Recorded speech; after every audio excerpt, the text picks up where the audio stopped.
சகோதரிகளே, நபிமார்களே ரொம்ப கேஷுவலா அல்லாஹ்ட்ட பேசினது ஒரு ஆள் தான், மூசா அலைஹிஸ்ஸலாம். எல்லாத்தையும் பேசுவாங்க. அது என்ன சாப்பாடு வேணும்பாங்க, அது வேணும். ஒரு நாள் கேட்டாங்க, எல்லாம் எனக்கு ஒரு செய்தி தெரியணும், உலகத்திலேயே ரொம்ப உனக்கு பிடிச்சமான ஆள் யாரு? உலகத்திலே உனக்கு ரொம்ப பிடிச்சமான ஆள் யாரு? தஹஜ்ஜுத் தொழுறாளா, 5 வேளை தொழுறாளா, ஊர் தலைவரா, ஊர் செக்ரட்டரியா, இல்ல இப்ப சேர்மனா தேர்ந்தெடுக்கப்பட்டிருக்க ஆள், அந்த ஆளுகளா? யார் தான் உனக்கு பிடிச்ச ஆள்? ஒரு ஆளை சொல்லுன்னு. உடனே அல்லாஹ் சொன்னா, ஏன் இந்த கேள்வினா? இல்ல நான் தெரிஞ்சுக்கிறேனே உனக்கு பிடிச்ச ஆளு. உனக்கு பிடிச்ச ஆளுங்கிறதுக்கு இங்க அடையாளம் என்ன? அவருக்கு தாடி இருக்குமா, தொப்பி இருக்குமா, என்னெல்லாம் இருக்கும்? உடனே அல்லாஹ் சொன்னா, எனக்கு பிடிச்ச ஆளை நீ தெரியணும் அப்படின்னு சொன்னா அவருக்கு நான் ஒரு பொம்பளை பிள்ளைய கொடுத்திருப்பேன், ஒரு பொம்பளை பிள்ளைய கொடுத்திருப்பேன்.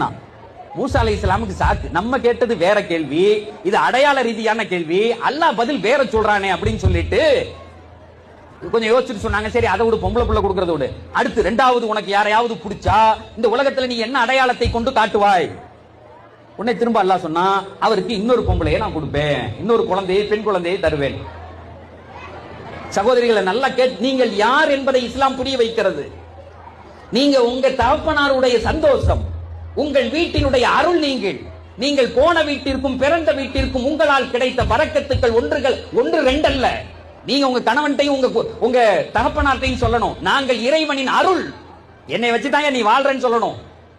சரின்னு பார்த்தாங்க. சரி யாழ்லா, இது என்ன சோதனையாவே போகுது, 1க்கு 2 பொண்ணு கொடுப்பேன். சரி விடு, இப்ப அதை பத்தி பேச்சு இல்ல. 3வது ஒருத்தரை பிடிச்சிருச்சுன்னா என்ன செய்வேன்? எல்லாம் சொன்னா 3வது ஒரு பொம்பளை பிள்ளையை கொடுப்பேன்.